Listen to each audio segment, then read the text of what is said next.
നമ്മളിപ്പോ ഉള്ളത് RK മലയത്ത് സാറിന്റെ മൈൻഡ് ഡിസൈൻ എന്ന് പറഞ്ഞിട്ടുള്ള കൗൺസിലിംഗ് സെന്റർ നിലമ്പൂരാണ്. അപ്പൊ RK മലയത്ത് സാർ ആരാന്ന് ചോദിച്ചു കഴിഞ്ഞാൽ മുതുകാട് മജീഷ്യൻ മുതുകാടിനെ ആ മജീഷ്യൻ എന്ന് പറഞ്ഞ ടേമിലേക്ക് മജീഷ്യൻ ആക്കിയ മുതുകാടിന്റെ ഗുരുവാണ്. So sir, thank you first of all. ഞാൻ ആദ്യം തന്നെ സാറിനോട് ഇങ്ങനെ ഈ ഒരു ഇഷ്യൂവിനെ കുറിച്ച് സംസാരിക്കുന്ന സമയത്ത് എനിക്ക് ഭയങ്കര ക്യൂരിയസ് ആയിരുന്നു മുതുകാട് എന്ന് പറഞ്ഞ മജീഷ്യനെ കുറിച്ച് അറിയാൻ വേണ്ടിയിട്ട്. കാരണം പ്രസന്റ് ഇഷ്യൂസ് ഒക്കെ എല്ലാവർക്കും അറിയാം. ഇപ്പൊ ഞാൻ വീഡിയോ ഇടുമ്പോഴും കമന്റ് ബോക്സിൽ വരുന്നൊരു ചോദ്യമുണ്ട്, ഈ വ്യക്തിയെ നീ എന്തറിഞ്ഞിട്ടാണ് നീ സംസാരിക്കുന്നത്? എനിക്ക് എന്തറിയാം ഈ വ്യക്തിയെ കുറിച്ച്, മുതുകാടിനെ കുറിച്ച് എനിക്ക് എന്തറിയാം? അപ്പൊ അങ്ങനെയുള്ള ഒരു ചോദ്യത്തിന് ഇപ്പൊ ഞാനായിട്ട് അറിയണ്ട, എല്ലാരും അറിഞ്ഞോട്ടെ മുതുകാട് എന്താന്നുള്ളത് ഇതിലും നന്നായി പറയാൻ പറ്റിയ ഒരാളിനില്ല. അതായത് ഞാനൊരു തൊഴിൽ പഠിക്കുമ്പോ എന്റെ ഗുരുവാണല്ലോ, ഞാൻ എന്താണ് എങ്ങനെയാന്നുള്ളത് വർഷങ്ങളായിട്ട് എന്നെ പഠിപ്പിച്ച ഒരാൾക്ക് അത് പറയാൻ പറ്റും. കാരണം മുതുകാട് എന്ന് പറഞ്ഞ വ്യക്തിയെ മലയാളികളൊക്കെ മജീഷ്യനായിട്ടാണ് കണ്ടിട്ടുള്ളത്. മജീഷ്യനായിട്ട് കാണേണ്ട വ്യക്തിയെ മജീഷ്യൻ ആക്കിയ വ്യക്തിയുടെ വായിൽ തന്നെ എന്താണെന്ന് അറിയുമ്പോൾ അതിനൊരു ഒതന്റിസിറ്റി കൂടുമല്ലോ. സോ അതറിയാനും നിങ്ങൾക്കും കൂടി ആ ഒരു ഇൻഫർമേഷൻ പാസ് ചെയ്യാനും. കാരണം ഇതൊക്കെ നടന്നത് ഒരു 80s 90s ആ ടൈമിലാണ്. അതിനു മുമ്പ് 70s തുടങ്ങുന്ന ജേണിയാണ് ആസ് എ മജീഷ്യൻ മുതുകാടിന്റെ. അപ്പൊ ആ ഒരു ജേണി അന്ന് സോഷ്യൽ മീഡിയ ഒന്നും ആക്റ്റീവ് അല്ല, ആക്റ്റീവ് ഇല്ല. അപ്പൊ ആ ഒരു കാലഘട്ടം മുതൽ എന്താണ് മജീഷ്യൻ മുതുകാട് എന്നുള്ളത് സാർ നമുക്ക് പറഞ്ഞു തരും. ഓക്കെ, ഇത് എഗെയിൻ ഞാൻ പറയുന്നു, ഒരു അലിഗേഷനോ അല്ലെങ്കിൽ എന്താ പറയാ ചോദ്യം ചെയ്യലൊന്നും അല്ല. ആ വ്യക്തി എന്താണ് എന്നുള്ള ആ ജേണി, അത്രയേ ഉള്ളൂ. അതില് ഗോപി അന്ന് മുതുകാടായിട്ടില്ല. ഗോപി എൻ്റെ അടുത്ത് 1977 ഓഗസ്റ്റ് മാസം 14-ാം തീയതി ആണ് വീട്ടിൽ വരുന്നത്.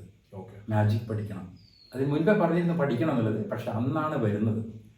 അന്ന് വന്നു 1.25 രൂപ എനിക്ക് ദക്ഷിണ വെച്ചു. 1.25 രൂപ ദക്ഷിണ വെച്ചു. മാജിക് പഠനം തുടങ്ങണം. ആ പഠനം ഏതാണ്ട് 8 വർഷം നീണ്ടുന്നു. അന്നവന് 13 വയസ്സ് പ്രായം. 7ാം ക്ലാസ്സിൽ പഠിക്കുന്ന കുട്ടിയാണ്. ആഴ്ചയിൽ ഒരു ദിവസം വരും, മാജിക് പഠിപ്പിക്കും. അടുത്ത ആഴ്ച വരുമ്പോൾ അത് പ്രാക്ടീസ് ചെയ്ത് വരണം, അത് കാണിക്കും, അത് കറക്ഷൻ നടത്തും. എന്നതിന് ശേഷം പുതിയ വിദ്യ പഠിപ്പിക്കും.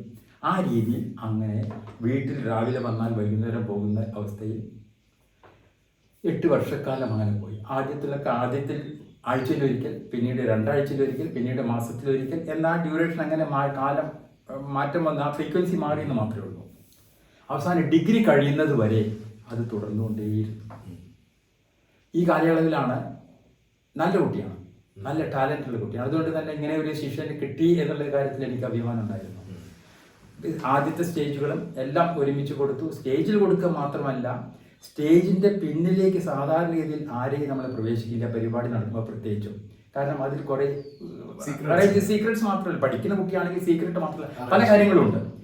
പക്ഷേ ഇവൻ്റെ ടാലൻറ്റ് കണ്ട് അതിനുകൂടിയുള്ള അനുവാദം കൊടുത്തു. സ്റ്റേജിൽ A to Z പബ്ലിസിറ്റി എന്താണ്, ഷോമാൻഷിപ്പ് എന്താണ്, പ്രസൻറ്റേഷൻ എങ്ങനെയാണ്, ഡയലോഗ് എങ്ങനെയാണ്, അങ്ങനെ സകല കാര്യങ്ങളും ഈ പറയുന്ന 8 വർഷം കൊണ്ട് 18 വർഷത്തെ അനുഭവം അവന് ഉണ്ടാക്കി കൊടുത്തു എന്നുള്ളതാണ്. അതൊക്കെ കഴിഞ്ഞു. നല്ല ഒരു സുപ്രഭാതത്തിൽ ഈ കടമറ്റത്ത് കത്തനാരെ പോലെ എല്ലാം ചവിട്ടി മതിച്ച് അവനൊരു പോക്കായിരുന്നു. ആ പോക്കിൻ്റെ ഇടയ്ക്ക് വെച്ച് ഞാൻ കുറേ കാര്യങ്ങൾ പഠിച്ചു. ശരിക്കും പറഞ്ഞാൽ അവൻ എൻ്റെ ഗുരുവായി മാറി എന്നുള്ളതാണ്. ഗുരുവിന്റെ ഗുരുവായി മാറി. ഞാൻ ഈ കുറെ ഇന്റർവ്യൂസ് മുതുകാട് റിലേറ്റഡ് അങ്ങേര് തന്നെ പറയുന്നത് കേട്ടിട്ടുണ്ട്. എവിടെയോ ഒരു മോട്ടിവേഷൻ കൊടുക്കുന്നുണ്ടായിരുന്നു. അതായത് ഞാനിങ്ങനെ മാജിക്കിലോട്ട് വരണം എന്ന് വിചാരിച്ചതല്ല, പിന്നെ പഠിപ്പൊക്കെ കഴിഞ്ഞപ്പോൾ ഇതാണ് എൻ്റെ പ്രൊഫഷൻ എന്ന് വിചാരിച്ച് ഞാൻ ഇവിടെ തന്നെ വന്നു നിന്ന ഒരു വ്യക്തിയാണ്, പിന്നെ ഞാൻ അതിൽ വളർന്നു എന്നൊക്കെ പറഞ്ഞിട്ട് അങ്ങനെയല്ല. അവൻ എല്ലാ ഇന്റർവ്യൂവിലും പറഞ്ഞത് വളരെ ചെറുപ്പം തൊട്ട് തന്നെ അച്ഛൻ പറഞ്ഞു കൊടുത്ത വാഴക്കുന്നം കഥകളും അത്ഭുത കഥകളും കേട്ട് മാജിക്കാരനാവണം എന്നുള്ള ആഗ്രഹം ഉണ്ടായിരുന്നു എന്ന് ധാരാളം ഇന്റർവ്യൂകൾ പറഞ്ഞിട്ടുണ്ട്. ഞാൻ ഈ അടുത്തൊരു മോട്ടിവേഷൻ കേട്ടെ, എനിക്ക് പറയാൻ വയ്യ. അവനിങ്ങനെ അങ്ങനെ പറഞ്ഞാൽ എപ്പോഴും സ്വന്തം ആവശ്യത്തിന് വേണ്ടി മാറ്റി മാറ്റി പറയും. ഗുരുവിനെ തന്നെ മാറ്റിയിട്ടുണ്ട്. ഞാൻ ഗുരു ആയിരുന്നില്ല, ഈ പറഞ്ഞില്ല. പിന്നെ അപ്പൊ അങ്ങനെ ഗുരുവിനെ മാറ്റുന്ന ഒരാൾക്ക് വേണ്ടി അച്ഛനെ വരെ മാറ്റാം. അത് നമ്മൾ മറ്റൊരു ഭാഷ ഉപയോഗിക്കുന്നില്ല, മറ്റൊരു പദം ഉപയോഗിക്കുന്നില്ല എന്നുള്ളതാണ്. അപ്പൊ അങ്ങനെ ഇല്ലാത്തവരൊക്കെ ഗുരുക്കന്മാർക്കാക്കുകയും ഉള്ള ഗുരുവിനെ മാറ്റി പറയുകയും ചെയ്ത എത്രയോ സന്ദർഭങ്ങളുണ്ട്. ഞാനൊരിക്കൽ അവനോട് എന്നെ ഏറ്റവും അധികം വേദനിപ്പിച്ച കാര്യം എന്താ ചോദിച്ചാൽ, ഈ 8 വർഷം കഴിഞ്ഞതിന് ശേഷം പലപ്പോഴും സംശയങ്ങളൊക്കെ ചോദിക്കാൻ പറ്റും. അപ്പോഴാണ് ഞാൻ അവനെ ശരിക്കും പഠിച്ചു കഴിഞ്ഞപ്പോൾ ഞാൻ അവനോട് പറഞ്ഞു, ഇനി മാജിക്കിനെ കുറിച്ച് എന്തെങ്കിലും പറഞ്ഞു തരണമെന്നുണ്ടെങ്കിൽ ഇതുവരെ പഠിച്ചതിൻ്റെ ഫീസ് തരണം എന്ന് പറഞ്ഞു. കാര്യം എന്താ ചോദിച്ചാൽ, അവന് വേണ്ടി ഞാൻ ധാരാളം എൻ്റെ കയ്യിൽ നിന്ന് പൈസ ചെലവാക്കിയിട്ടുണ്ട്. എന്നോടൊപ്പമുള്ള യാത്ര, എന്നോടൊപ്പമുള്ള ഭക്ഷണം, താമസം, ഇത്തരം കാര്യങ്ങളൊക്കെ ഞാനാണ് പൈസ കൊടുത്തിരുന്നത്. അപ്പോൾ ഫീസ് തരണമെന്ന് പറഞ്ഞപ്പോൾ അവൻ എന്നോട് ചോദിച്ചു, എത്രയാ ഫീസ്? ഞാൻ പറഞ്ഞ മറുപടി 1500 രൂപ. ആ ഘട്ടത്തിൽ 3000 രൂപയാണ് അവൻ്റെ ഒരു പ്രദർശനത്തിൻ്റെ ചാർജ്. 3000 രൂപ ഫീസ് വാങ്ങിക്കൊണ്ട് പ്രദർശനം നടത്തുന്ന ഒരാൾ മൊത്തം 8 കൊല്ലം പഠിച്ചതിൻ്റെ ഫീസ് 1500 എന്ന് പറഞ്ഞപ്പോൾ എന്നോടൊരു മറുപടി പറഞ്ഞു, ഇതറിഞ്ഞിരുന്നെങ്കിൽ ഞാൻ പഠിക്കാൻ വരില്ലായിരുന്നു എന്ന്. ആലോചിച്ച് നോക്കൂ, ഞാൻ കൊടുത്തിട്ടുള്ള ആ വിദ്യയ്ക്ക് 1500 രൂപയുടെ മൂല്യമില്ലല്ലോ എന്ന് ആലോചിച്ചപ്പോൾ എൻ്റെ നെഞ്ചത്ത് ഒരു ഇടുത്തിയാണ് വീണത്. അതേ അവസരത്തിൽ 3000 വാങ്ങുന്നുണ്ട്. അപ്പോൾ പണം എന്ന് പറഞ്ഞാൽ മണി മൈൻഡഡ് എന്ന് പറഞ്ഞാൽ പണത്തിന് വേണ്ടി, പ്രശസ്തിക്ക് വേണ്ടി ഏതറ്റം വരെയും അവൻ പോകും. ഏത് വാക്ക് വേണമെങ്കിലും അതിന് ഉപയോഗിക്കാം, അതൊന്നും ഞാൻ പറയുന്നില്ല. അത് മാത്രമല്ല, മാജിക് രംഗത്ത് ഉള്ളവരെ ഒക്കെ ഞാൻ പറഞ്ഞ ചവിട്ടി താഴ്ത്തി മുന്നോട്ട് കുതിച്ചു എന്നുള്ളത്. അതായത് ഞാനെന്ന് പറഞ്ഞ വ്യക്തിക്ക് അപ്പുറം ഇനി മാജിക് കേരളത്തിൽ പാടില്ല. എന്നോട് കൂടി മാജിക് അവസാനിക്കും. ഇനി ഒരു മാജിഷ്യൻ പാടില്ല. ഞങ്ങളുടെ വാൾ പോസ്റ്റർ കീറുക, അതോടൊപ്പം പിന്നെ സംഘാടകരെ വിളിച്ചിട്ട് ഒരു ഘട്ടത്തിൽ പറഞ്ഞു, മലയത്തിൽ വയസ്സായി കൈകൾ വരയ്ക്കുന്നുണ്ട് എന്നൊക്കെ പറഞ്ഞ് സംഘാടകരെ നിരുത്സാഹപ്പെടുത്തുക. ഇതുപോലെയുള്ള പണികളൊക്കെ ചെയ്യുന്നത് അതൊക്കെ നമ്മളൊരു സ്പോർട്സ്മാൻ സ്പിരിറ്റിൽ എടുത്തു. കാരണം ഒരു മേഖലയിൽ പ്രവർത്തിക്കുമ്പോൾ ചിലപ്പോൾ അതൊക്കെ ഉണ്ടായിക്കോട്ടെ. പക്ഷേ അതിലൊക്കെ ഒരു എന്നെ മാത്രമല്ല, നേരത്തെ പറഞ്ഞില്ലേ, സായി പറഞ്ഞില്ലേ നേരത്തെ, ഞാനാണ് അവസാനം എന്നുള്ള മറ്റു മജീഷ്യൻസിനെയും എല്ലാവരെയും ഉപദ്രവിക്കാത്ത, അതായത് അവന്റെ നിലവാരത്തിൽ പ്രദർശനം നടത്തുന്ന ആരെയും വളരാൻ ഇല്ല. 4 ട്രൂപ്പാണ് മൊത്തം കേരളത്തിലുള്ളത്. അവൻ്റേതും എൻ്റേതും കഴിഞ്ഞാൽ പിന്നെ ഒന്ന് ആലപ്പുഴ ജില്ലയിലുള്ള ഒരു മജീഷ്യൻ, പിന്നീട് ഒന്ന് കോട്ടയം ജില്ലയിലുള്ള മജീഷ്യൻ. ഈ മറ്റു 2 പേർ എനിക്ക് കൂടാതെ തന്നെ 2 പേരെയും പരമാവധി ബുദ്ധിമുട്ടിച്ചിട്ടുണ്ട്. ഒരാളിനെ ഇന്ത്യയിലല്ല UK-യിലുള്ള പ്രോഗ്രാമിന് പാരവെച്ചു. ആലോചിച്ച് നോക്ക് സ്ഥിതി. ഈ കണക്ഷൻസ് ഒക്കെ കിട്ടാൻ പല തന്ത്രങ്ങളും രീതികളും ഉണ്ട് എന്നാണ് മനസ്സിലാക്കുന്നത്. വെറും മാജിക് കൊണ്ടൊന്നും അത് കിട്ടില്ല. വെറും മാജിക് കൊണ്ട് കിട്ടില്ല. മാജിക് ഒരു പരിധി വരെ സഹായിക്കും, അതായത് ബന്ധങ്ങൾ ഉണ്ടാക്കാൻ സഹായിക്കും. കാരണം ആളുകൾ ഇതിൽ വീഴുമല്ലോ, മാജിക്കിലേക്ക് വീഴും. അതിന് എത്ര വലിയ ആർട്ടിസ്റ്റ് ആണെങ്കിൽ ഞാൻ കണ്ടിട്ടുണ്ട് ഈ ഫോറിൻ ആർട്ടിസ്റ്റുമാരൊക്കെ, മാജിഷ്യൻസ് ഒക്കെ, മെസ്സി, റൊണാൾഡോയുടെ ഒക്കെ അടുത്ത് പോയിട്ട് മാജിക് ചെയ്യും. അവർക്കത് വണ്ടറാണ് ഭയങ്കര. അത് ഏത് വലിയ ആളാണെങ്കിലും മജീഷ്യന് വലിയ കുട്ടികളെ പോലെ ഇരുന്ന് കാണും തീർച്ചയായിട്ടും. പക്ഷെ അതിന് സ്വന്തം ആവശ്യത്തിന് വേണ്ടി ഉപയോഗിക്കാനുള്ളതായ മിടുക്കുണ്ട്. പിന്നെ നല്ല വാക്ചാതുര്യാണല്ലോ, അതല്ലേ മോട്ടിവേഷൻ. ആരെങ്കിലും എല്ലാവരും പറഞ്ഞ് വീഴ്ത്താനുള്ള കഴിവുണ്ട്. ഞാൻ നേരത്തെ മജീഷ്യൻസിനെ പാരവയ്ക്കുന്നു പറഞ്ഞപ്പോൾ പിന്നെ നോർത്ത് ഇന്ത്യയിൽ നിന്ന് ജാദുഗർ ആനന്ദ് എന്ന് പറഞ്ഞിട്ടുള്ള ഒരു മജീഷ്യൻ വരികയുണ്ടായി. അതിൽ വന്ന് തിരുവനന്തപുരത്ത് ആൾക്ക് 2 ആഴ്ച നീണ്ടു നിൽക്കുന്ന പ്രോഗ്രാം നടത്തണം. അതിന് ഒരു ഫയർ എസ്കേപ്പ് നടത്താൻ വേണ്ടിയിട്ടുള്ള തയ്യാറെടുപ്പുകൾ നടത്തി. പെർമിഷൻ കിട്ടുന്നില്ല, പോലീസ് പെർമിഷൻ കൊടുക്കുന്നില്ല. അവസാനം അദ്ദേഹത്തിൻ്റെ ഡൽഹിയിലുള്ള സ്വാധീനം വെച്ചുകൊണ്ടാണ് ഇവിടെ പെർമിഷൻ വാങ്ങുന്നത്. ഇതേ വ്യക്തി തന്നെ ഹൈദരാബാദിൽ പ്രോഗ്രാം നടത്തുമ്പോൾ ഹൈദരാബാദിൽ ഇദ്ദേഹം ഇവിടെ നിന്ന് കൊണ്ട് ഭാരം വെച്ചു. ഇതൊക്കെ മാജിക് രംഗത്തുള്ളതായതുകൊണ്ട് വളരെ വ്യക്തമായിട്ട് എനിക്കറിയാം. ഇതിൻ്റെ തെളിവ് എവിടെയും ചോദിച്ചിട്ടുണ്ടെങ്കിൽ എനിക്ക് ആനന്ദിൻ്റെ അടുത്ത് പോയിട്ട് നിങ്ങൾ അതിൻ്റെ ലെറ്റർ തരുമെന്ന് പറയാൻ പറ്റില്ല. ഞാൻ കളവ് പറയാറില്ല. എനിക്കൊരു പ്രിൻസിപ്പിൾ ഉണ്ട്, ഒരു ആദർശമുണ്ട്. അതിനനുസരിച്ചിട്ട് മാത്രമാണ് ഇന്ന് വരെ ഞാൻ ജീവിച്ചിട്ടുള്ളത്. ആ ഒരു ക്രെഡിബിലിറ്റി ഇന്ന് എൻ്റെ സമൂഹത്തിൽ എനിക്ക് കിട്ടുന്നുണ്ട്. മജീഷ്യൻസിന്റെ ഇടയിലുണ്ട്, സൊസൈറ്റിയിലുണ്ട്. ഒരു സാമൂഹ്യ പ്രവർത്തകനാണ്, വെറും മാജിക് മാത്രമല്ല. അപ്പോ സാറിന്റെ അടുത്ത് 8 വർഷം കഴിഞ്ഞ് വന്നു. 3000 രൂപ ഒരു ഷോയ്ക്ക് വാങ്ങുന്ന മുതുകാടിനോട് സാർ 1500 രൂപയാണ് ഫീസ് എന്ന് പറഞ്ഞു. അതെ. പിന്നെയുള്ള ജേണി ഇവിടെ തന്നെ തിരുവനന്തപുരത്തേക്ക് പോകണം. ആരെ കൊണ്ടുപോയേ? തിരുവനന്തപുരത്തേക്ക് പോയാലേ പറ്റുള്ളൂ എന്നുള്ള ഒരു ചിന്ത അവന് വന്നു. കാരണം ഇവിടെ നിലമ്പൂർ പോലുള്ള സ്ഥലത്ത് എന്നോട് തന്നെ പലരും പറഞ്ഞിട്ടുണ്ട്, നിങ്ങൾ ഈ നിലമ്പൂർ മെയിൻ സ്ട്രീമിലുള്ളതായ ഒരു സ്ഥലത്ത് പെടണം, ഇവിടെ ഉള്ളതായ ഇതുപോലൊരു സ്ഥലത്തൊന്നും വന്നിട്ടുണ്ടെങ്കിൽ നമുക്ക് പുരോഗതി ഉണ്ടാവില്ല. പക്ഷെ എനിക്ക് എൻ്റെ നാട്, എൻ്റെ ആൾക്കാർ എന്നുള്ള രീതിയിൽ വിട്ടുപോകാൻ സാധിച്ചില്ല. സന്ദർഭങ്ങൾ ഉണ്ടായിരുന്നു എന്നിട്ട് പോലും. പക്ഷെ അവൻ നേരത്തെ പോലെ ഷ്രൂഡാണ്, ഭാവി ശരിക്കൊരു വിഷനുണ്ട്. അതുകൊണ്ട് തിരുവനന്തപുരം പോകുന്നു, അവിടെ സെറ്റിലാവുന്നു. അതിന് അദ്ദേഹത്തെ സഹായിച്ചത് മലയാറ്റൂർ രാമകൃഷ്ണനാണ്. എന്നെ അങ്ങേര് കൊണ്ടുപോയതാണ്. അത് പിന്നെ അങ്ങനെയൊക്കെ തന്നെ പറയാൻ പറ്റുള്ളൂ. അതെ. പക്ഷെ മലയാറ്റൂരിന് മറ്റൊരു ക്രെഡിറ്റ് കൂടി ഉണ്ട്.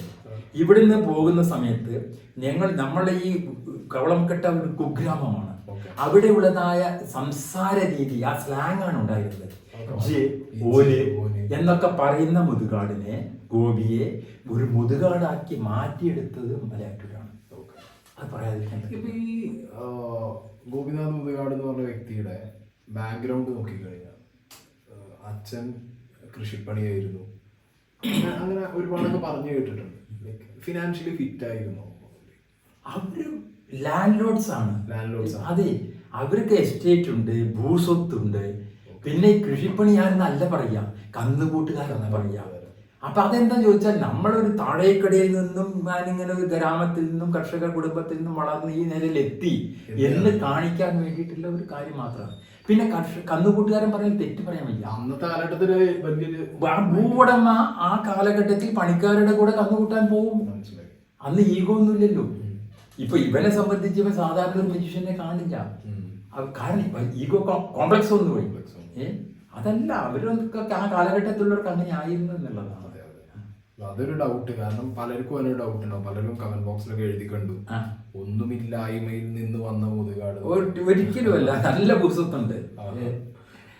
അപ്പൊ അങ്ങനെ തിരുവനന്തപുരത്തേക്ക് പോയി. അതെ, തിരുവനന്തപുരത്ത് പോയി കഴിഞ്ഞപ്പോൾ ഈ നേരത്തെ പറഞ്ഞ കഴിവുകൾ ഉള്ളത് കൊണ്ട്, ആരെയും പറഞ്ഞു വീഴ്ത്താനുള്ള കഴിവുകൾ ഉള്ളത് കൊണ്ട് കണക്ഷൻസ് ഉണ്ടാക്കുകയും, ആദ്യം പോയിട്ട് അവിടെ ചെയ്തതാണെന്നറിയോ, പിന്നെ ട്രിവാൻഡ്രം ക്ലബിൽ മെമ്പർഷിപ്പ് എടുക്കുകയാണ് ചെയ്തത്. കാരണം അവിടെ പോയി കഴിഞ്ഞാൽ ട്രിവാൻഡ്രം ക്ലബിലാകുമ്പോൾ എല്ലാ VIPസും സെലിബ്രിറ്റീസും ഒക്കെ എത്തും. അങ്ങനെ എടുത്തു. പിന്നീട് അവന് ഒരു ചുവന്ന മാരുതി കാറിലാണ് ഞാൻ കാണാൻ തുടങ്ങുന്നത്. ആ രീതിയിൽ അവിടെ അങ്ങോട്ട് ഘട്ടഘട്ടമായിട്ട് വളരുന്നു. മാജിക് പഠിപ്പിക്കാൻ തുടങ്ങുന്നു. മാജിക്കിനെ പഠിപ്പിക്കാൻ മാജിക്. ഇപ്പം ഞാൻ ഗുരുവിൽ നിന്നും പഠിച്ചു. മഞ്ചേരി അലിഖാൻ, വാഴകുന്നം പൂതിരി, ഹിപ്നോട്ടിസം AT കോവൂര്. അതുപോലെ ഞാൻ ഫീസ് കൊടുത്തല്ല പഠിച്ചത്. അതുപോലെയാണ് ഞാൻ അവനും ഫീസ് വാങ്ങാതെ പഠിപ്പിച്ചു. പക്ഷേ ഞാൻ മനസ്സിലാക്കുന്നത്, ഒന്നുകിൽ നന്ദി വേണം, അല്ലെങ്കിൽ പണം വേണം. നന്ദി ഇല്ലാത്തതുകൊണ്ടാണ് സാർ ഈ 1500 രൂപ ചോദിച്ചത്. നന്ദി ഇല്ലാന്ന് മനസ്സിലാക്കി കഴിഞ്ഞപ്പോൾ. അതെങ്ങനെ മനസ്സിലായ നന്ദി ഇല്ലാന്ന് മനസ്സിലായ ഒരാളെ മനസ്സിലാക്കണമെന്നുണ്ടെങ്കിൽ ഒന്നുകിൽ അവരുടെ കൂടെ യാത്ര ചെയ്യുക, അല്ലെങ്കിൽ അവരുടെ കൂടെ താമസിക്കുക. അങ്ങനെ അതെ, എന്നിൽ നിന്നുള്ളതായ പല നല്ല കാര്യങ്ങൾ പഠിച്ചു. ചായ കാപ്പിയൊന്നും കഴിക്കാറില്ല എന്നെ പോലെ. പിന്നെ ജീവിതത്തിൽ നല്ലൊരു ചിത്രണ്ട, മദ്യപാനം, ലഹരി അതൊന്നും ഉപയോഗിക്കാറില്ല. പക്ഷേ ഞാൻ പഠിപ്പിക്കാത്ത കുറേ കാര്യങ്ങൾ എവിടെ നിന്നോ പഠിച്ചെടുത്തു. അത് ജീവിതത്തിൽ പ്രായോഗികമാക്കാൻ തുടങ്ങി. വാക്കിന് വിലയില്ല. അത് മാത്രം നേരത്തെ പറഞ്ഞില്ലേ, എന്തും ഏതറ്റം വരെയും പോകും. അങ്ങനെ വന്നപ്പോഴാണ് എനിക്ക് കാര്യങ്ങൾ മനസ്സിലായത്. ഇനി കയ്യിൽ നിൽക്കില്ല. അതുകൊണ്ടാണ് ഞാൻ ആ ഫീസ് ചോദിച്ചത്. അപ്പോൾ കിട്ടിയ ഒഴിവാക്കാൻ വേണ്ടി ചോദിച്ചതാണ് എന്ന് തന്നെ പറയാൻ വേണമെങ്കിൽ, എന്ന് തന്നെ പറയാം. അതെ. അപ്പൊ ആ രീതി അങ്ങനെ തിരുവനന്തപുരം പോകുന്നു. തിരുവനന്തപുരം പോയി ഇപ്പൊ ഈ രീതിയിൽ അങ്ങനെ വളർന്നു വരുന്നു. മാജിക് അക്കാഡമി തുടങ്ങുന്നു.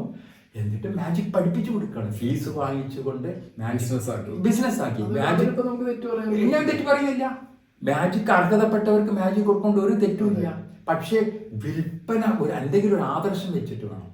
അവനവന്റെ കാര്യത്തിന് മാത്രം ഇത് വിൽപ്പന നടത്തുന്നു എന്ന് പറയുമ്പോൾ ഉള്ളതായ ഒരു വിഷമം. മാജിക്കിന്റെ രഹസ്യമാണ് ഏറ്റവും മർമ്മം.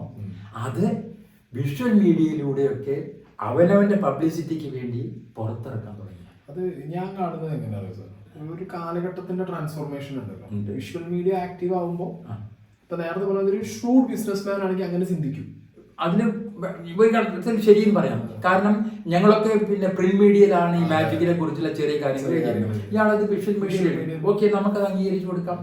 വിഷ്വൽ മീഡിയയുടെ കാലഘട്ടത്തിൽ പ്രിന്റ് മീഡിയ ഉള്ള സമയത്തുള്ള പോലെയല്ലോ. അല്ല, ഷ്രൂഡ് ബിസിനസ്മാൻ ആവുമ്പോ എന്താണെങ്കിലും ചിന്തിക്കും, ഓക്കെ അത് ഉപയോഗപ്പെടുത്താം. ഞാൻ ബിസിനസ് ചെയ്യുന്നതിന് വേറെ വേറെ രീതികൾ. ഇപ്പൊ ഒരു ബിസിനസ് തുടങ്ങുമ്പോൾ എല്ലാവരും ഒരേപോലെ ബിസിനസ് ചെയ്യണമെന്നില്ല. ഇല്ല. അപ്പൊ മാജിക് ബിസിനസ് ആക്കാൻ അയാൾ തീരുമാനിച്ചിട്ടുണ്ടെങ്കിൽ വിഷ്വൽ മീഡിയയുടെ ഒരു കാലഘട്ടത്തിലാവുമ്പോൾ അതൊക്കെ ഉപയോഗപ്പെടുത്തി. അതിന് നമുക്ക് പരാതി പറയാനില്ല.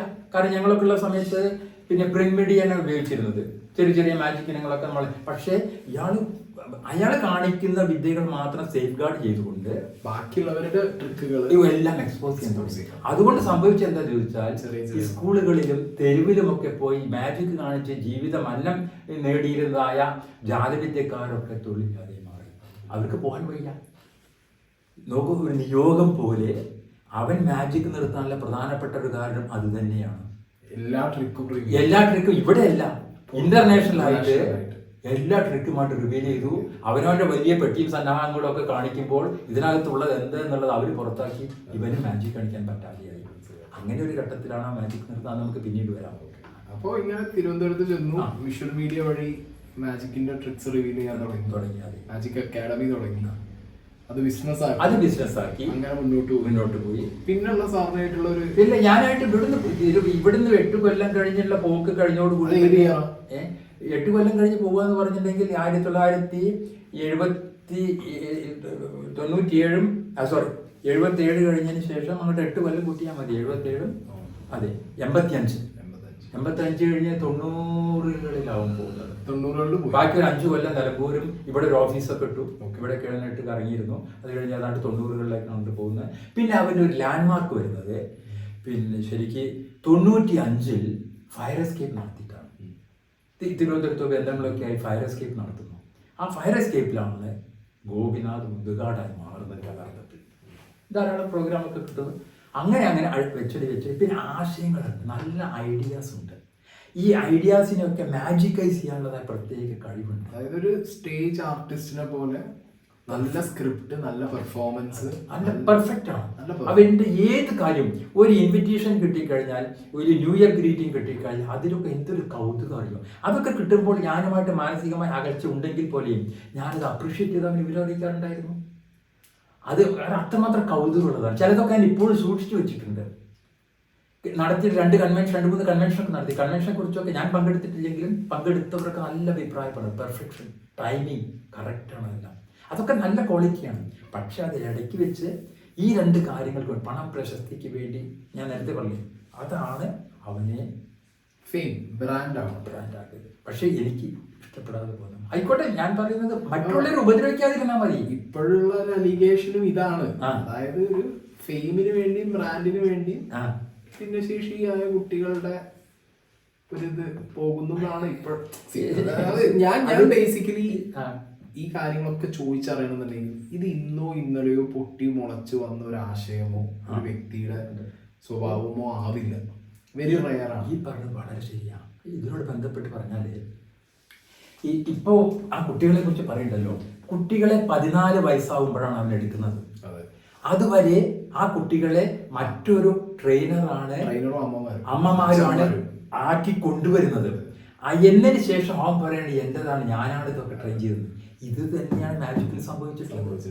മാജിക്കില് പിന്നെ പുതിയ പുതിയ ഇനങ്ങൾ വരാറുണ്ട്. ഈ ഇനങ്ങൾ ഞങ്ങൾക്ക് അന്നത്തെ കാലഘട്ടത്തിൽ കിട്ടിയ, ഞാനൊക്കെ ഉള്ള സമയത്ത് എനിക്കൊക്കെ കിട്ടിയിരുന്നത് മാഗസിൻസ്, പ്രിന്റ് മീഡിയ. ഇവനൊക്കെ വന്നപ്പോഴത്തേക്ക് ഞാൻ ഇവൻ എന്ന് പറയുന്നത് അല്ല, പക്ഷെ പിന്നെ വ്യൂവേഴ്സ് കാണുമ്പോ ഓ ഇവൻ എന്ന് പറയുന്ന ഇയാളാരാ, ഇല്ലെങ്കിൽ എന്നെ കുറിച്ച് ഇവൻ ആരാ. കാരണം അത്രമാത്രം ദൈവത്തിന്റെ പ്രതീതിയിൽ വെച്ച് സൂക്ഷിച്ചിരിക്കുന്നവരാണല്ലോ. അപ്പൊ അതുകൊണ്ടാണ് പറയുന്നത്. അതുകൊണ്ട് ഞാൻ ആദ്യമായത് മനസ്സിലാക്കട്ടെ. അപ്പോ ഗോപി പറയുന്നത് അവന്റെ കണ്ടുപിടുത്തമാണ് എന്ന് പറഞ്ഞുകൊണ്ട് കേരളത്തിൽ അത് അവതരിപ്പിക്കും. ഒരു വിദ്യ ഓപ്പൺ കട്ടിങ്, അതായത് ഒരു മേശയുടെ മുകളിൽ ബോക്സ് ഇല്ല. അതാണ് ബോക്സോട് കൂടി ഞങ്ങളൊക്കെ ചെയ്തിരുന്നു. അതിന്റെ അഡ്വാൻസ്മെന്റ് വന്ന് ഇതേപോലെ പ്ലെയിൻ ആയിട്ടൊരു മേശ ഇലക്ട്രിക് സോ കൊണ്ടുവന്നതിന് ശേഷം മുറിച്ച് മാറ്റുന്നതാണ്, ചോര തെറിക്കുന്നൊക്കെ. ഞാനാണിത് ഇവിടെ ആദ്യമായിട്ട് കണ്ടുപിടിച്ച് അവതരിപ്പിക്കുന്നത് എന്നുള്ള രീതിയിൽ കൊണ്ടുവന്നു. അതിന്റെ 3 വർഷങ്ങൾക്ക് മുമ്പ് എറണാകുളത്തുള്ളതായ ഷിബു പ്രഭു എന്ന് പറയുന്ന മജീഷ്യൻ അത് അവതരിപ്പിച്ചിട്ടുണ്ട്. പക്ഷെ അദ്ദേഹത്തിന് അത് മീഡിയയുടെ മുമ്പിൽ അവതരിപ്പിക്കാനോ പബ്ലിസിറ്റി വാങ്ങാനോ സാധിച്ചില്ല. അതുപോലെ തന്നെ സിനി മാജിക് എന്ന് പറയുന്ന വിദ്യ, സ്ക്രീനിൽ നിന്നും സിനിമാ താരങ്ങൾ ഇറങ്ങി വരിക, അത് ഇവിടെ ഇന്ത്യയിൽ ഇത് അവതരിപ്പിക്കുന്നത് ആയിരിക്കും. പക്ഷേ ഇത് ലോകത്തിന് മുമ്പ്, ഇതിനു മുമ്പ് എത്രയോ വർഷങ്ങൾക്ക് മുമ്പ് ഇത് അവതരിപ്പിച്ച വിദ്യയാണ്. എന്നിട്ട് ഈ സിനി മാജിക് ഇവിടെ കൊടുത്തിട്ട് പറയുന്നത് ഞാനാണ് ഇത് കണ്ടുപിടിച്ചിട്ടുള്ളത് എന്ന്. ഇന്ത്യയിൽ കണ്ടുപിടിച്ചതാവും എന്തോ അവർ പറഞ്ഞത് ഇങ്ങനെയാണ്. അപ്പൊ അതുപോലെ അപ്പൊ മറ്റുള്ളവർ ചെയ്തിട്ടുള്ളതിന് ക്രെഡിറ്റ് എട്ടുകാലിമൂഞ്ഞാവുക എന്ന് വേറൊരു ഭാഷയിൽ പറയാം. അങ്ങനത്തെ സ്വഭാവം അന്നേ ഉണ്ട്. അതിപ്പോ ഈ കുട്ടികളുടെ ഇടയിൽ അവതരിപ്പിച്ചു, കാണിച്ചു എന്നാണ് ഞാനും മനസ്സിലാക്കുന്നത്. ക്രെഡിറ്റ് എടുക്കുന്നത് ഈ മാജിക്കിനെ കുഴിച്ചു മൂടിയൊരു സന്ദർഭമുണ്ട്.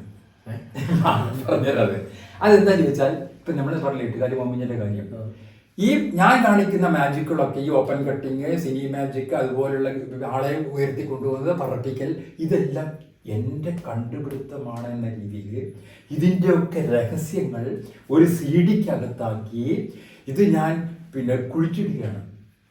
വലിയ ഒരു കടാഹത്തിലാക്കിയിട്ട് കുഴിച്ചിടുകയാണ്. നിധി കുഴിച്ചത് പോലെ തന്നെ. അതെ. എന്നിട്ട് 100 വർഷങ്ങൾക്ക് ശേഷം ഇത് പുറത്തെടുത്താൽ അതിന്റെ രഹസ്യങ്ങളൊക്കെ ഇതിൽ നിന്ന് അന്നത്തെ തലമുറയ്ക്ക് അറിയാൻ കഴിയുന്നു. അല്ല, ഈ CD എന്നുണ്ട് ഇത് ഇവന്റെ കണ്ടുപിടുത്തല്ലോ, മറ്റൊരാളുടെ കണ്ടുപിടുത്തം എടുത്തിട്ട് എന്റേതാണ്, ഞാൻ കണ്ടുപിടിച്ചതാണെന്ന് പറഞ്ഞ് വലിയൊരു കുമ്പത്തിലാക്കി പാവം അന്നത്തെ സാംസ്കാരിക മന്ത്രി കാർത്തികേയൻ സാറിനെ പോയി നമ്മൾ പറയില്ല വണ്ടി കയറ്റുക, അതുപോലെ ആക്കി അദ്ദേഹത്തെ കൊണ്ടുവന്നിട്ടാണ് ഈ ചടങ്ങൊക്കെ നടത്തിയത്.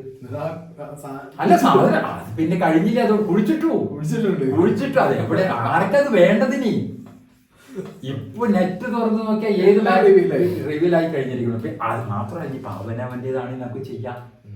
മറ്റൊരാളുടെ കട്ടെടുത്തിട്ട് എന്റേതാണെന്ന് പറഞ്ഞ് കുഴിച്ചില്ലേ, എന്നിട്ട് 100 കൊല്ലം കഴിഞ്ഞാൽ എങ്ങനെ ഞാൻ കാണിക്കുന്ന മാജിക്കിന്റെ രഹസ്യമൊക്കെ അറിയാൻ കേട്ടോ എന്ന് പറയും. അല്ല, എന്തെങ്കിലും മുമ്പിൽ സ്വന്തമായിട്ട് മാജിക് ഇല്ല, അങ്ങനെ വരാറില്ലേ മാജീഷ്യൻസ് ഉണ്ടല്ലോ. പിന്നെ നമ്മുടെ ഊട്ടിയിലുണ്ടായിരുന്ന ഒരു ശ്രീനിവാസൻ എന്ന് പറഞ്ഞ മജീഷ്യൻ, അദ്ദേഹം മരിച്ചുപോയി. അദ്ദേഹമൊക്കെ കോൺട്രിബ്യൂട്ട് ചെയ്തിട്ടുള്ളതാണ്, പുതിയ വിദ്യകൾ കണ്ടുപിടിച്ചിട്ടുള്ളവരാണ്. വിദ്യകൾ കണ്ടുപിടിച്ചാൽ അതിൽ ഞങ്ങൾക്ക് ഇന്റർനാഷണൽ ഓർഗനൈസേഷൻ ഉണ്ട്, ഇന്റർനാഷണൽ ബ്രദർഹുഡ് ഓഫ് മജീഷ്യൻസ് പറഞ്ഞ അമേരിക്കൻ സംഘടന ഉണ്ട്. അവിടേക്ക് നമ്മൾ കൊടുക്കണം, രജിസ്റ്റർ ചെയ്ത് കൊടുക്കണം. പാറ്റന്റ് എടുക്കാൻ നമുക്കത് പല വിദ്യകൾക്കും ഫോറിനേഴ്സ് പാറ്റന്റ് എടുത്തിട്ടുണ്ട്. അതൊക്കെ നമ്മളിവിടെ നമ്മുടേന്ന് പറഞ്ഞിട്ടാണ് കാണിച്ചു വിടുകയാണ്.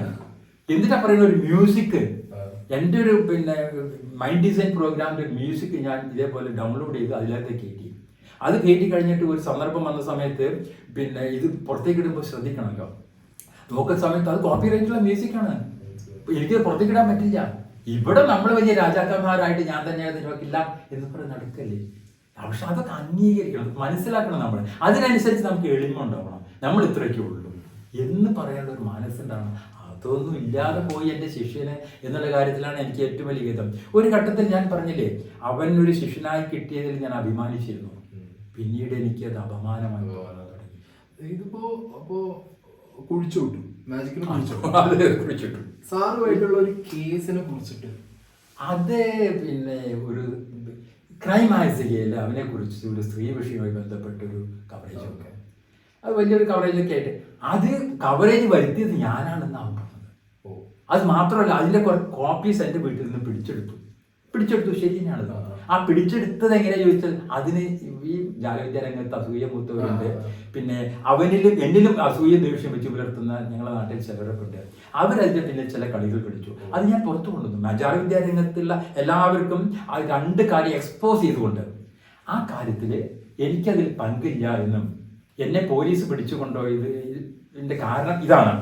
അപ്പോൾ ആ കാര്യം തുറന്നു പറഞ്ഞുകൊണ്ട് ഞാൻ നമ്മുടെ MP മരിച്ചുപോയ ജോൺസണെ ഒരു മനഃശാസ്ത്രജ്ഞൻ, അവൻ്റെ സ്വന്തം സഹോദരൻ, ഇവർ 3 പേരോട് ഞാൻ തെളിവ് സഹിതം കാണിച്ചു കൊടുത്തു. ഇതാണ് എൻ്റെ സംഗതി, ഇവരൊക്കെയാണ് അതിൽ വന്നിട്ടുള്ളത്, അതുകൊണ്ട് എനിക്കതിൽ പങ്കില്ല എന്ന് പറഞ്ഞ് സാധാരണ രീതിയിൽ ഈ 2 പേരും അവനെ വിളിച്ച് പറഞ്ഞു. ലേട്ടൻ പറഞ്ഞില്ലെന്ന് എനിക്കറിയില്ല. ഇന്ന് വരെയായിട്ടും ആ കാര്യത്തിൽ എനിക്ക് തെറ്റുപറ്റി. ഇവർക്ക് ഏതും പ്രകടിപ്പിക്കുക ഇല്ല. അവിടേക്കാണ് എനിക്കൊക്കെ തെറ്റുപറ്റിയാൽ ഞാൻ എത്രയോ ആൾക്കാരോട് ഞാൻ മാപ്പ് പറഞ്ഞിട്ടുണ്ട്. കാരണം തെറ്റാണെങ്കിൽ അത് അംഗീകരിക്കണം. അതാണ് ഈ മനുഷ്യന്റെ ഏറ്റവും വലിയ ക്വാളിറ്റി. ആ ഒരു ക്വാളിറ്റി ഇല്ല. അതുകൊണ്ടാണ് ഞാൻ പറയുന്നത് മനുഷ്യത്വമില്ല. മനുഷ്യനല്ല അവൻ. ബിജെ വിട്ടുള്ള സംസാരത്തിൽ മാത്രമേ ഉള്ളൂ. അത് മറ്റൊരു വശം ഞാൻ ഇതിലേക്ക് വരുന്നില്ല. അതുകൊണ്ടാണ് ഞാൻ പറയുന്നത് ഹീസ് എ മനുഷ്യത്വമില്ലാത്തവൻ ഡെവിളാണ്. ഹീസ് എ ഡെവിൾ ഇൻകാർണേഷൻ എന്ന് പറയാനുള്ള കാരണം അതാണ്. ഒരു ഗുരു സ്വന്തം ശിഷ്യനെ കുറിച്ചാണ് ഈ പറയുന്നത്. അത് ഞാൻ കുറച്ച് ആവേശത്തെ പറഞ്ഞു പോകുന്നു. കാരണം എന്താ അറിയൂ, എൻ്റെ വികാരം, എൻ്റെ സ്നേഹമാണ്, മാജിക്കിനോടുള്ള സ്നേഹമാണ്, എൻ്റെ ശിഷ്യനോടുള്ള സ്നേഹമാണ്. ആ ഒരു ശിഷ്യൻ ഇങ്ങനെ ആയപ്പോതിൽ എൻ്റെ ദുഃഖമാണ്. അതുകൊണ്ടാണ് ഞാൻ കുറച്ച് ആവേശഭരിതനാവുന്നത്. അപ്പൊ കേസിന്റെ കാര്യം അത്രേ ഉള്ളൂ. കേസിന് അത് കഴിഞ്ഞ് കേസില്ല. എന്നെ പോലീസ് സ്റ്റേഷനിൽ വിടുമ്പോ തന്നെ പറഞ്ഞിട്ടുള്ളത് ഇത് FIR പിന്നെ ക്യാൻസൽ ചെയ്യാൻ വേണ്ടി നിങ്ങൾക്ക് ഹൈക്കോടതി കൊടുക്കാം. കോഷ് ചെയ്തു. അന്നത്തെ SP അവിടെ പോലീസിലൊക്കെ വലിയ സ്വാധീനമാണ്, വലിയ സ്വാധീനമാണ്. അതിന്റെ കാര്യങ്ങൾ പലതും ഉണ്ട്. അവര് തമ്മിലൂടെ ട്രിവാൻഡ്രത്ത് വലിയ കോക്കസാണ്. അതൊക്കെ നമ്മൾക്ക് കുറെയൊക്കെ എനിക്കറിയാം. അതൊന്നും ഞാനിപ്പോ പറയുന്നില്ല. അതെ, അതൊന്നും നോക്കണം. അതൊക്കെ വ്യക്തിപരമായ കാര്യങ്ങളാണ്. അതൊക്കെ ആയിക്കോട്ടെ. പക്ഷെ അത് മനുഷ്യന്റെ ഗുണത്തിന് വേണ്ടി, സമൂഹത്തിന്റെ ഗുണത്തിന് വേണ്ടി ഉപയോഗിക്കണം. എന്നെപ്പോലെ കാര്യങ്ങൾ മനസ്സിലാക്കാതെ എടുത്തുചാട്ടം കൊണ്ട് പിന്നെ അന്നത്തെ SP രാവട ചന്ദ്രശേഖരനെ ഉപയോഗപ്പെടുത്തിയിട്ടൊക്കെ ചെയ്തതുകൊണ്ട് അതാകുന്നു. പക്ഷെ എനിക്കതുകൊണ്ട് കുഴപ്പമൊന്നുമില്ല. ഞാനതൊക്കെ ഒരു സ്പോർട്സ്മാൻ സ്പിരിറ്റിൽ എടുത്തുള്ളൂ. അത് കഴിഞ്ഞു പോയി. മാജിക് ഫ്രട്ടേണിറ്റി മുഴുവൻ ഞാൻ ആ കാര്യങ്ങൾ അറിയിക്കുകയും ചെയ്തു എന്നുള്ളതാണ് എൻ്റെ ചുരുക്കം. കേസ് കഴിഞ്ഞ ശേഷം പിന്നെ സാറിനോടൊരു അല്ല എന്നോട് മാനസികമായിട്ട് അകന്നു. പിന്നെ 1-2 സന്ദർഭങ്ങളിലൊക്കെ കാണാൻ അപ്പോൾ ചെറിയ വർത്തമാനങ്ങളൊക്കെ പറയും. പിന്നീട് ഉണ്ടായത് എൻ്റെ ഗോൾഡൻ ജൂബിലി മാജിക് സെലിബ്രേഷൻ നടക്കുകയാണ് തിരുവനന്തപുരത്ത് വെച്ച് 2018. ഇവിടെ നല്ലൊരു സംഘാടക സമിതിയൊക്കെ ഉണ്ടായിരുന്നു. ഞാൻ എല്ലാവരോടും വിവരങ്ങളൊക്കെ പറഞ്ഞു. ഇവനെ ഞാൻ വിവരം അറിയിച്ചു. ഞാൻ തിരുവനന്തപുരത്ത് വന്ന് ഈ ഒരു പരിപാടി നടത്തുമ്പോൾ ആ പരിപാടി നടത്തുന്നത് 4 കിലോമീറ്റർ അപ്പുറത്താണ് അവനുള്ളത്. എന്തെങ്കിലും എൻ്റെ ഒരു സഹായം വേണോ എന്നൊരു വാക്ക് എന്നോട് ചോദിച്ചിട്ടില്ല. അതുകൊണ്ട് തന്നെ പ്രത്യേകമായിട്ട് പരിപാടിക്ക് വരണമെന്ന് ഞാൻ പറഞ്ഞിട്ടില്ല. പക്ഷേ പരിപാടിയൊക്കെ തുടങ്ങേണ്ട ഘട്ടമായി അടൂർ ഗോപാലകൃഷ്ണൻ, സൂര്യകൃഷ്ണമൂർത്തി, പെരുമ്പടവ ശ്രീധരൻ, അങ്ങനെയുള്ളവരെല്ലാവരും ഡിഗ്നിറ്ററീസ് എല്ലാവരും ഉണ്ട്.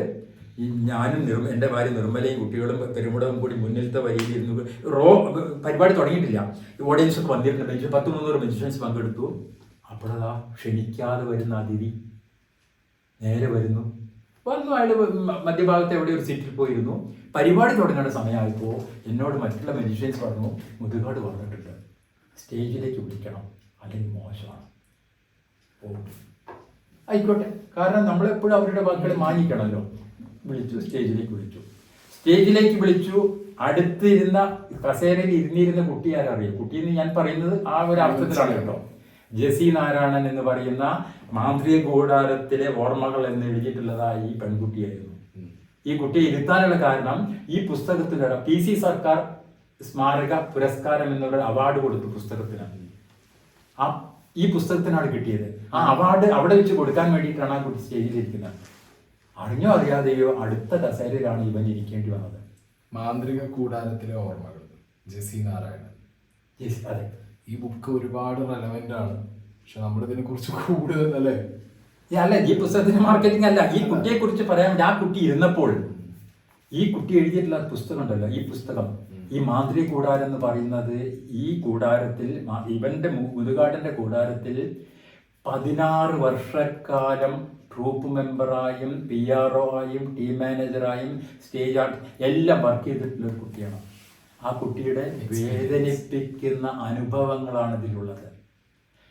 എവിടെയും ആ കുട്ടി എൻ്റെ ഗുരു എന്ന് പറഞ്ഞു എന്നല്ലാതെ പേര് പറഞ്ഞിട്ടില്ല. കാരണം ഞാൻ ചോദിച്ചു, പേര് പറയാൻ പേടിയാണ്. അപ്പോഴാണ് ഞാൻ ഷിഹാബ് പറഞ്ഞത് ഓർമ്മിക്കുന്നത്. ഷിഹാബും പറഞ്ഞില്ല, പേടിയാണ്. എന്തുകൊണ്ടാണ് ഇവർക്കൊക്കെ പേടി? ഈ നേരത്തെ ഉണ്ടാക്കി വെച്ച കോക്കസ് ആണ്. പൈസ ഇപ്പൊ ഉണ്ട്, കോക്കസ് ഉണ്ട്, പൊളിറ്റിക്കൽ പവർ ഉണ്ട്. ആര് പറയും? അപ്പോൾ ഞാൻ മനസ്സിലാക്കുന്നത് ആ പേടിയില്ലാതെ ധൈര്യമായിട്ട് മല്ലെന്ന് പറയുന്നുണ്ടേ ഞാൻ തന്നെയാണ്. കാരണം എനിക്കൊന്നും നഷ്ടപ്പെടാനില്ല. കാരണം എവിടെയും ഞാൻ എൻ്റെ കാര്യം മാത്ര, മറ്റുള്ളവരുടെ കാര്യം എൻ്റെ കാര്യം അങ്ങനെ തന്നെയാണ്. നട്ടലുണ്ട്, ഞാൻ വളയ്ക്കാറില്ല. നട്ടൽ ഒരിക്കൽ ഞാൻ വളച്ചിരുന്നെങ്കിൽ എന്നെ ന്യൂ ഇന്ത്യ ഇൻഷുറൻസ് കമ്പനിയിൽ നിന്ന് പുറത്താക്കില്ലായിരുന്നു. പക്ഷെ ഞാൻ ആലോചിച്ചു, എന്തിനാണ് ഞാൻ നട്ടൽ വളയ്ക്കുന്നത്? ഞാനാണ്, എനിക്കൊരു വ്യക്തിത്വം ഉണ്ട്. ആ ക്രെഡിബിലിറ്റി ഇന്ന് ഞാൻ സൂക്ഷിക്കുന്നുണ്ട്. അതെനിക്ക് അഭിമാനത്തോടെ പറയാൻ പറ്റും. അപ്പൊ ക്രൈമില് വന്ന സ്റ്റോറി എന്ന് പറഞ്ഞത് അതും ഈ ബുക്കൊക്കെ ആയിട്ട് ഇങ്ങനെ ഈ ബുക്ക് അതുമായിട്ട് ഇറങ്ങുന്നതിന് മുമ്പാണ് ഈ ബുക്കൊക്കെ ഇറങ്ങുന്നതിന് മുമ്പാണ് അത് വന്നിട്ടുള്ളത്. അത് വന്നത് 2000-ലാണ് വന്നിട്ടുള്ളത്. ഈ 2000 ഇതതിന് ശേഷം ഇറങ്ങിയിട്ടുള്ള പുസ്തകമല്ലേ. ഇപ്പൊ 4 ഇംപ്രഷനോ മറ്റോ ആയി കഴിഞ്ഞു അത്. അപ്പോ അങ്ങനെ പിന്നെ വേറൊന്ന് പറയാനുണ്ട് ഇതില് വേറൊരു ലൈക്ക് മെയിൻ പോയിന്റ് ആയിട്ട് എനിക്ക് ചോദിക്കണം എന്ന് വിചാരിച്ചൊരു കാര്യം, സ്ട്രീറ്റ് മജീഷ്യൻസിനും വേണ്ടിയിട്ടാണ് മാജിക് പ്ലാനറ്റ് തുടങ്ങുന്നതെന്നാണല്ലോ. അങ്ങനെയല്ല തുടങ്ങുന്നത് അല്ലേ? അത് തന്നെയാണ് ഞാൻ പറയാൻ കൊണ്ടുവന്നത്. സ്ട്രീറ്റ് പിന്നെ മാജിക്കുകാരുടെ ഉന്നമനം കണക്കാക്കിക്കൊണ്ട് കുറെ കാര്യങ്ങൾ ചെയ്തു. സ്വത്തൊക്കെ വിറ്റിട്ടാണ്. മാജിക്കാരുടെ ഉന്നമനത്തിന് സ്വന്തം വിറ്റിട്ടില്ല, അത് പിന്നീട് ഉണ്ടായതാണ്. പിന്നെ മാജിക്കാരുടെ ഉന്നമനത്തിന് വേണ്ടി പിന്നെ മാജിക് അക്കാഡമി തുടങ്ങി, മാജിക് പഠിപ്പിച്ചു. അത് കഴിഞ്ഞ് മാജിക് പ്ലാനറ്റ് തുടങ്ങി. മാജിക് പ്ലാനറ്റ് മാജിക് കാണിക്കുക, മാജിക്കാർക്ക് അവിടെ എല്ലാ സൗകര്യങ്ങളും ഉണ്ട്, ഓഡിറ്റോറിയം ഉണ്ട്, അവിടെ വരിക, എല്ലാ കോൺഫറൻസ് നടത്താം, ഒക്കെ നടത്താം എന്ന് പറഞ്ഞാൽ തുടങ്ങണം. അത് കഴിഞ്ഞ് അതിൻ്റെ അടുത്ത ഘട്ടമാണ് മസ്മ എന്ന് പറഞ്ഞാൽ സ്ട്രീറ്റ് മജീഷ്യൻസിനെ പുനരുദ്ധരിക്കാൻ വേണ്ടി അവരാകെ വിഷമത്തിലാണ്, കിടന്നുറങ്ങാൻ ഒരു സ്ഥലമില്ല, ആകെ ബുദ്ധിമുട്ടാണ്, നോർത്ത് ഇന്ത്യയിലൊക്കെ വളരെ കഷ്ടമാണ്. അവർക്ക് പുനരധിവാസം നടത്താൻ വേണ്ടിയാണ് പിന്നീടുള്ള ശ്രമങ്ങളൊക്കെ. അതിനുവേണ്ടി പിന്നെ കുറേ പ്രോഗ്രാംസ് നടത്തി, ഇതിനുവേണ്ടി മാത്രം കുറേ പ്രോഗ്രാംസ് നടത്തിയിട്ട് എല്ലാവരും പറഞ്ഞാൽ സ്ട്രീറ്റ് മജീഷ്യൻസിനാണ് ചാൻസ് കൊടുക്കും. ഗവൺമെന്റ് MK മുനീർ മന്ത്രിയായിരിക്കുന്ന സമയത്ത് ഒരു ഗവൺമെന്റ് ഓർഡർ ഇറക്കി, എല്ലാ പഞ്ചായത്തുകൾക്കും ഈ പിന്നെ പർപ്പസിന് വേണ്ടിയിട്ട് 25,000 രൂപ പിന്നെ വിത്തൗട്ട് എനി ഒബ്ജക്ഷൻ ഓഡിറ്റ് കുറെ ഇല്ലാതെ കൊടുക്കാമെന്നൊരു ജീവ ഇറക്കി. അതിന്റെ പേര് എത്രയൊക്കെ തിരിച്ചു എന്നുള്ളത് ആർക്കും അറിയില്ല. എല്ലാ സ്ഥാപനങ്ങളും അല്ല, ഓരോ പഞ്ചായത്ത്, കേരളത്തിലെ ഓരോ പഞ്ചായത്തിനും ജീവമാണത്. 25,000 രൂപ. എത്ര പഞ്ചായത്തുകളുടെ എത്ര പേര് ഒരു കണക്കുമില്ല. അല്ല, സ്ഥലം വളരെ ശരിയാ. സ്ഥലം ഗവൺമെന്റ് ലീസിന് എടുത്തു. ഇൻഫ്രാ പാർക്ക് കഴക്കൂട്ടത്ത്, അതിലൊക്കെ എന്താ വെച്ചാൽ കഴിവുണ്ട്, മിടുക്കനാണ്. ലീസിനെടുത്താൽ പിന്നെ അറിയാലോ, 100 കൊല്ലത്തേക്കോ 99 കൊല്ലത്തേക്കോ മറ്റായിരിക്കും ചിലപ്പോൾ ലീസ് എനിക്കറിയില്ല കൃത്യസമയം ഒന്നും കേട്ടോ. പക്ഷെ ലീസിനെടുത്തു, അവിടെ ബിൽഡിംഗ് പണിതു. എന്നിട്ട് അവിടെ ഇതൊക്കെ ചെയ്തതിന് ശേഷം തെരുവ് ജാലവിദ്യക്കാരെ നോർത്ത് ഇന്ത്യയിൽ നിന്നൊക്കെ കൊടുന്നു. ഇവിടെ അല്ല 1-2 ഇവിടെ ആകെ കുറച്ച് പേരുള്ള 1-2 പേരെ കൊണ്ടുപോയി. ആ 1-2 പേരൊക്കെ കുറച്ച് കഴിഞ്ഞപ്പോൾ മലയാള കേരളത്തിലുള്ളവരൊക്കെ വിട്ടുപോകുന്നു. അവരുടെ അനുഭവം പറഞ്ഞിട്ടുണ്ടല്ലോ ഒരിക്കലും. അതെ, അതാണ് കിടന്നത്. നോർത്ത് ഇന്ത്യയിലുള്ളതായി അവരെ കൊണ്ടുവന്ന് കുറച്ച് ദിവസമൊക്കെ താമസിപ്പിച്ചു. അത് കഴിഞ്ഞ് അവർക്ക് കോട്ടേജസ് ഉണ്ടാക്കി കൊടുത്തു, വീടുണ്ടാക്കി കൊടുത്തു, വീട് കൊടുക്കുന്ന ചടങ്ങുണ്ടാക്കി. അവരുടെ പേരിലാണ് അത് കൊടുത്തിട്ടുള്ളത്. കൊടുത്തു, നിങ്ങൾക്ക് വീട് എന്ന് പറഞ്ഞു കൊടുത്തു. ഇതിലും ഇതൊരു സന്തോഷം വേറെ വേണം. നോക്ക്, എത്ര തെരുവുജാലവിദ്യക്കാർ ഇപ്പം അവിടെ ഉണ്ട്.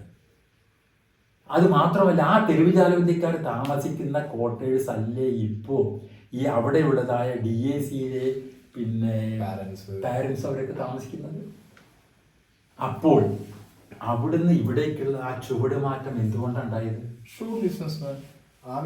ഏത് വർഷത്തിലാണ് അത് ഉണ്ടാവുന്ന അറിയും?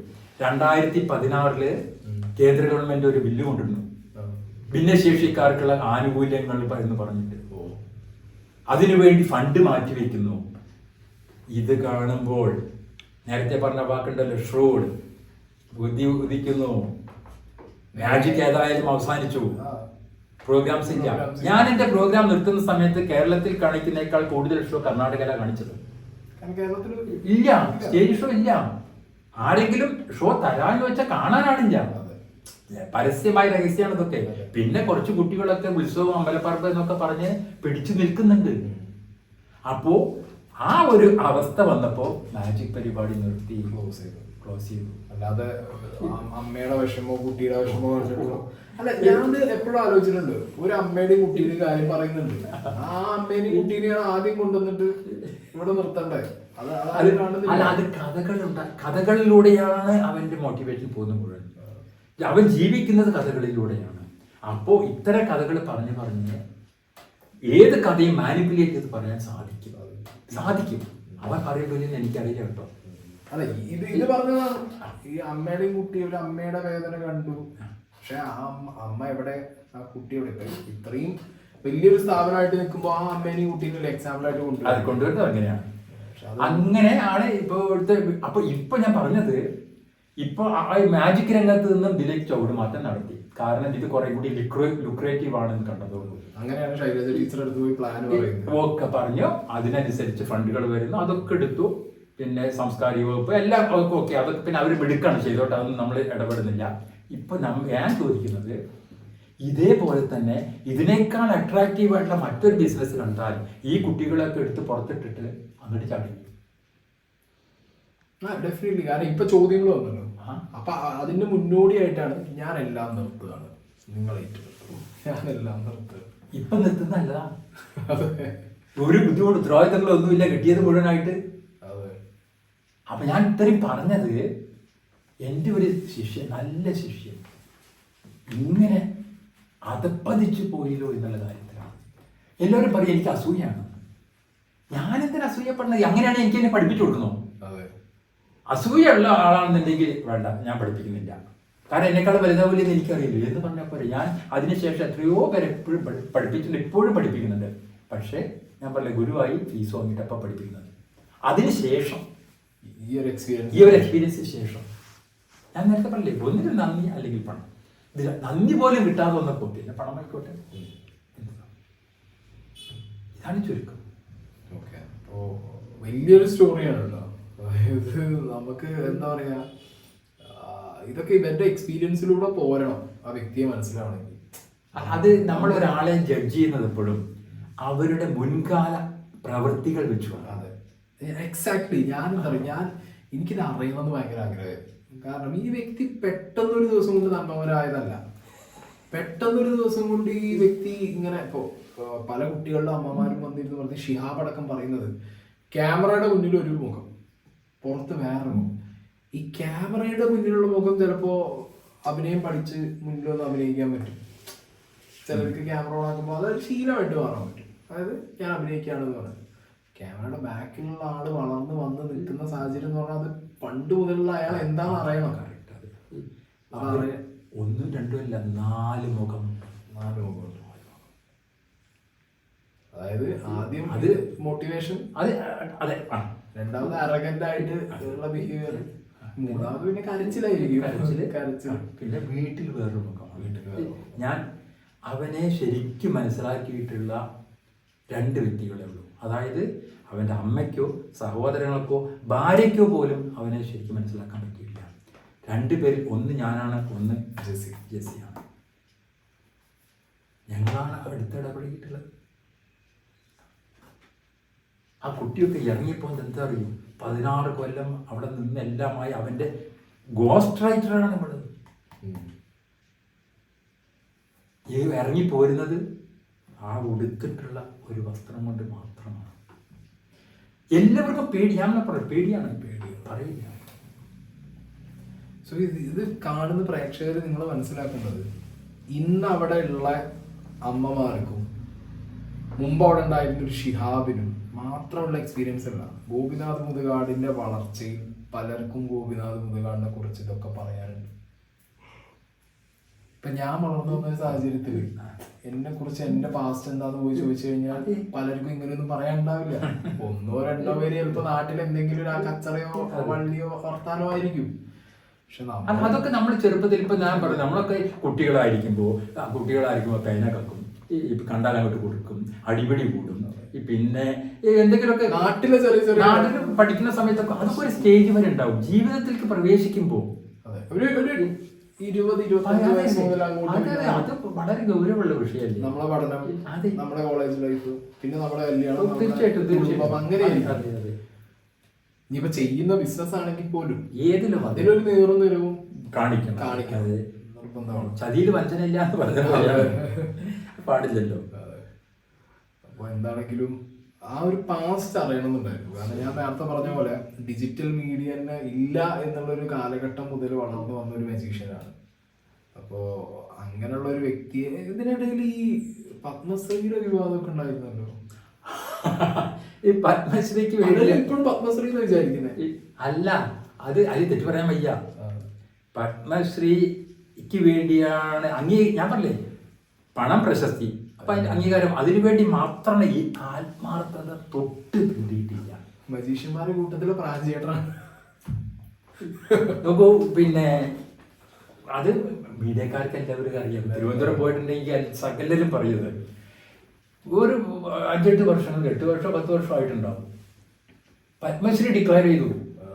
ഈ കേരളത്തിലെ ഒരു ലീഡിങ് പത്രം പത്മശ്രീ കൊടുത്ത കൂട്ടത്തിൽ ഗോപിയുടെ മുതുകാടിന്റെ ഫോട്ടോ സഹിതം കൊടുത്തു.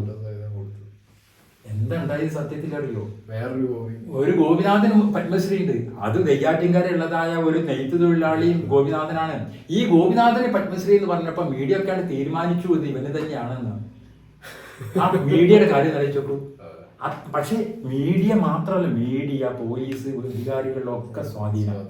എനിക്കൊരു വില വെച്ചതുണ്ടോ എന്റെ ഗോൾഡൻ ജൂബിലി സെലിബ്രേഷനില്. അതെന്താ ചോദിച്ചാൽ തെളിവോടെ ചോദിക്കുന്നത്, ഇതിനൊക്കെ തെളിവുകളുണ്ട്.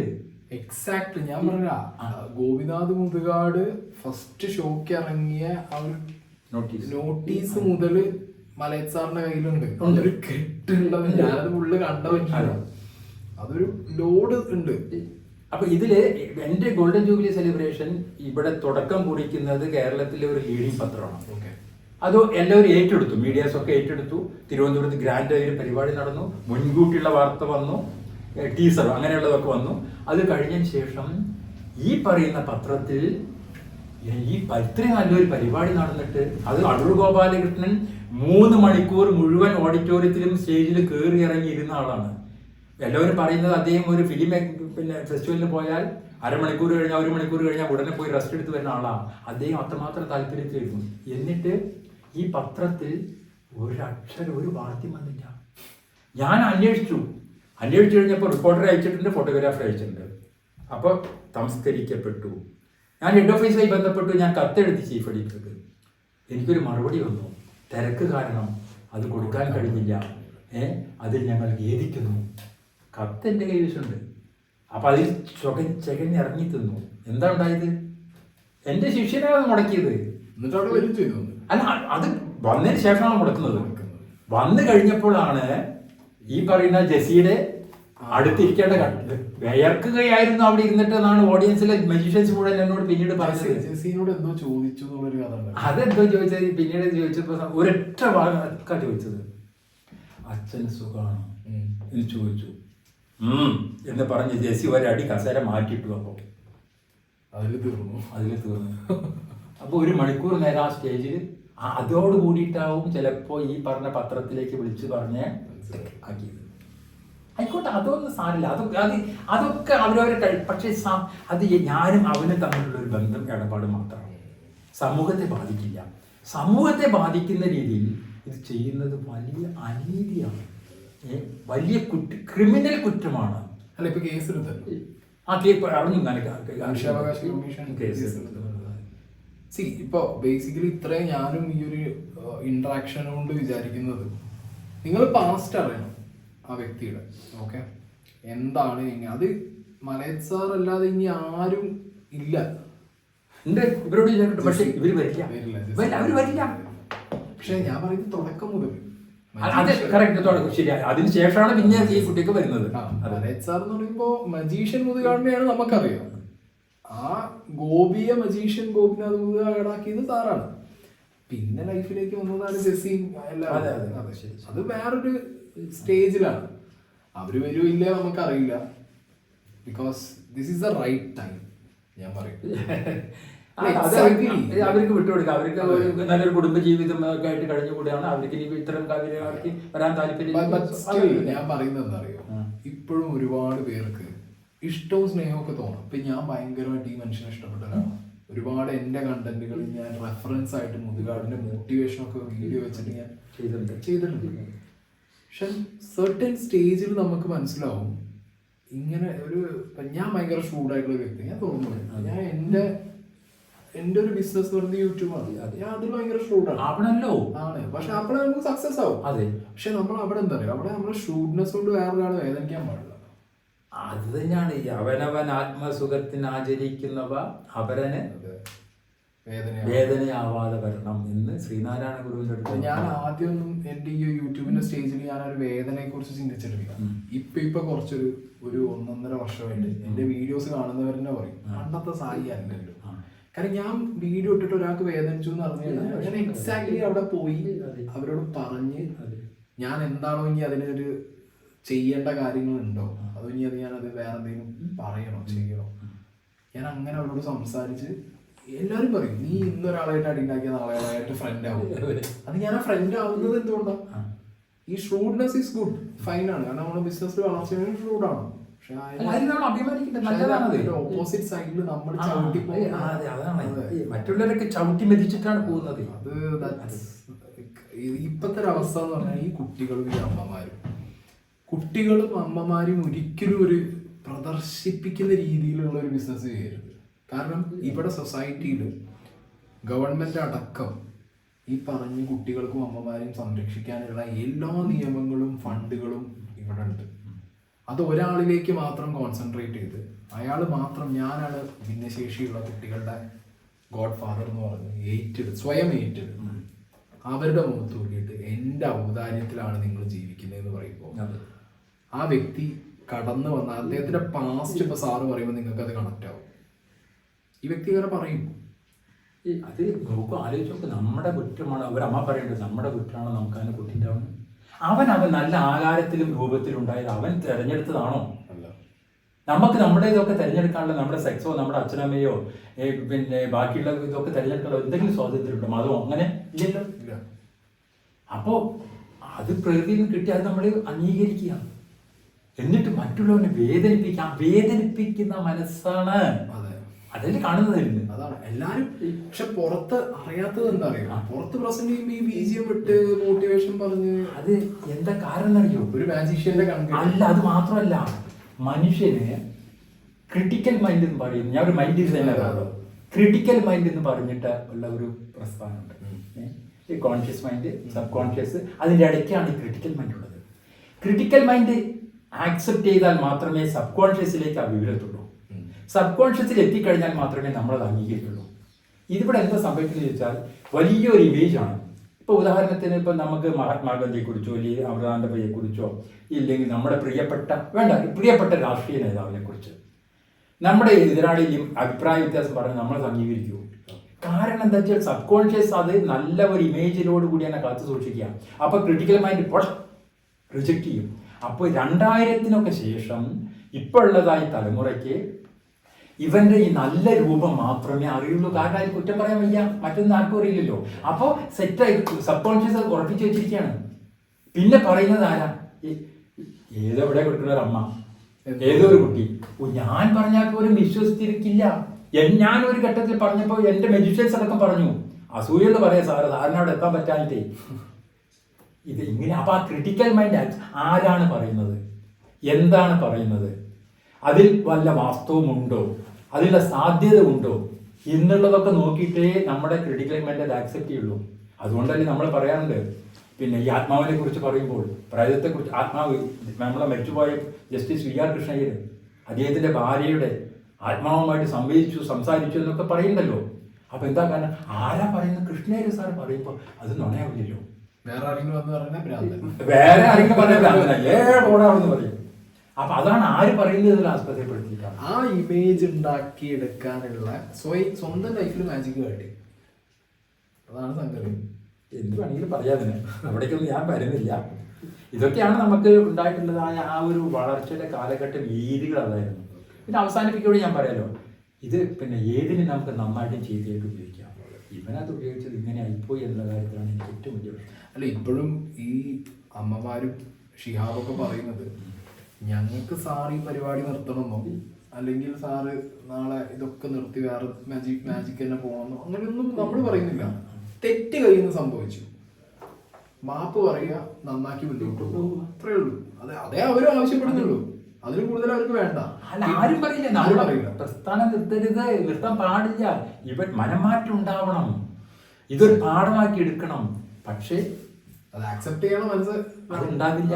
അങ്ങനെയാണെങ്കിൽ ഞാൻ പറഞ്ഞില്ലേ, ഈ പറയുന്ന 3 പേര് ഇവനോട് സംസാരിച്ചു കഴിഞ്ഞിട്ടുണ്ടെങ്കിൽ എന്നോട് വന്നിട്ട് മണിയേട്ടൻ തന്നെ വിളിക്കാം, മണിയേട്ട അത് ഇന്ന് തെറ്റ് പറ്റിയതാണ്.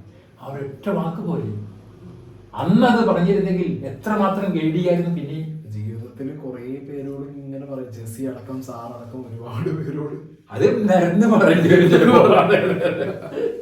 അതെന്തോട്ടെ. സോ ദിസ് ഈസ് ലൈക്ക് ഇതാണ് മജീഷ്യൻ ഗോപിനാഥ് മുതുകാടിന്റെ പാസ്റ്റ്.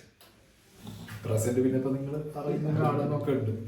ഇതിനിടയിൽ ഒരുപാട് ലിങ്കുകളുണ്ട്. ഇപ്പൊ ജെസ്സിയെ പോലുള്ള ഒരുപാട് പേരുണ്ട്. പറയാനുണ്ടെങ്കിൽ അവർക്കും പറയാം, because this is the right time. അവർക്ക് പറയാം, അവർ പറയാൻ ധൈര്യപ്പെട്ട് മുന്നോട്ട് വരുമില്ലെന്ന് അറിഞ്ഞൂടാ.